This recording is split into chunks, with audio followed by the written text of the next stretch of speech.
Iranian aircraft on course 211. The Vincense transmits a total of 10 radio warnings, but Flight 655 never responds. What we do know for sure is the aircraft did not respond to the warnings. He had to have something, he being the commanding officer, as proof that this was commercial air. He never got that. Unidentified Iranian aircraft. The Vincense transmits 7 of the warnings on a military frequency that Flight 655 can't receive. The Airbus did not even have a radio that was set or could accept the military air distress frequency. I mean, it's just not something they had. They had no need for it. They were a commercial airplane. The Vincennes broadcasts only 3 warnings on the civil distress frequency, and they don't clearly identify who the ship is trying to contact.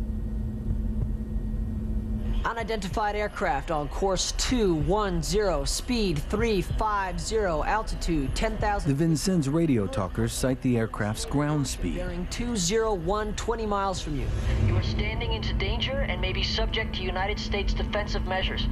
Request you Captain Rezaian's instruments show airspeed, a relative measurement. Flight 655's indicated airspeed could have been 50 knots slower than the 350-knot ground speed cited by the Vincennes. So if the pilot hears that, well, who are they talking to? They haven't identified us. They must be talking to maybe the P-3 or maybe some other Iranian aircraft.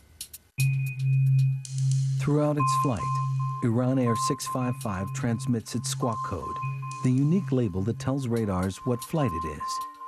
If the Vincennes had called out that squawk code, Captain Rezaian could have known immediately that they were talking to him. But the U.S. Navy doesn't require its radio operators to use this code when talking to civilian aircraft. As Flight 655 nears his ship, Captain, do you wish to engage at 20 miles? The pressure on Captain Rogers intensifies. Captain, do you wish to engage the target at 20 miles? When you look at the time window that he had, he waited till the very last minute. And it becomes a point of, am I going to shoot or am I not going to shoot and wait, in which case he would not be following his responsibilities to protect his ship and his crew.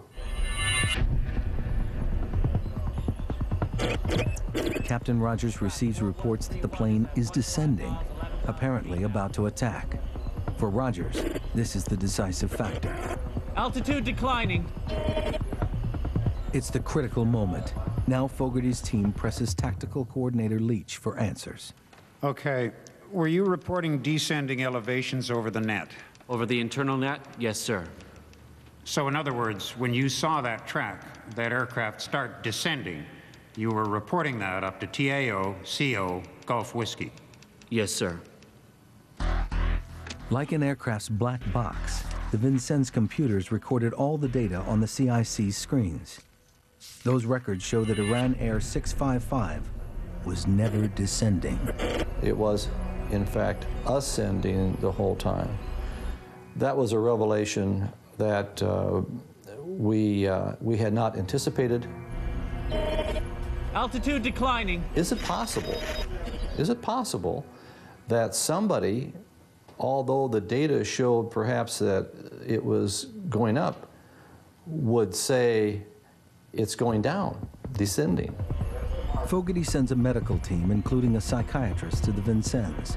They report that a condition called scenario fulfillment could have played a part in the tragedy. Range 13 miles. And as it turns out, where you believe something so badly is going to happen, that whether the data shows you it's not the case, you believe it's happening.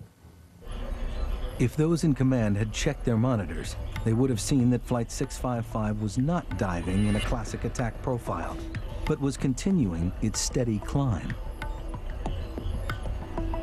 Well, Scott, we had this disparity between what the data indicates happened and what the people said they saw at their various altitudes. Any idea why? Well, sir, the disparity baffles me.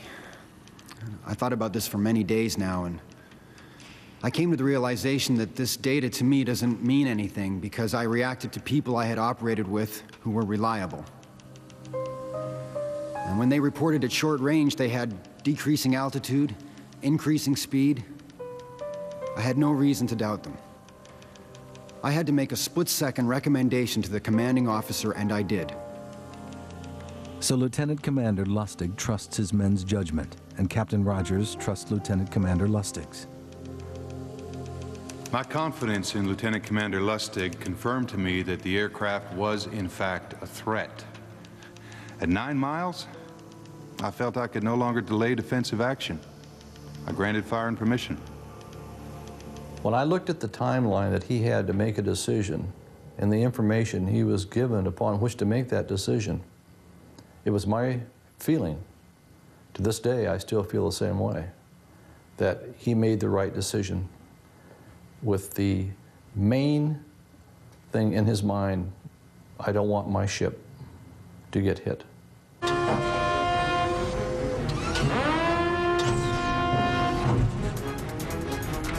Take order, track 4131. The Vincenne's sophisticated combat information system gave its crew accurate information, but their fear created a threat where none existed.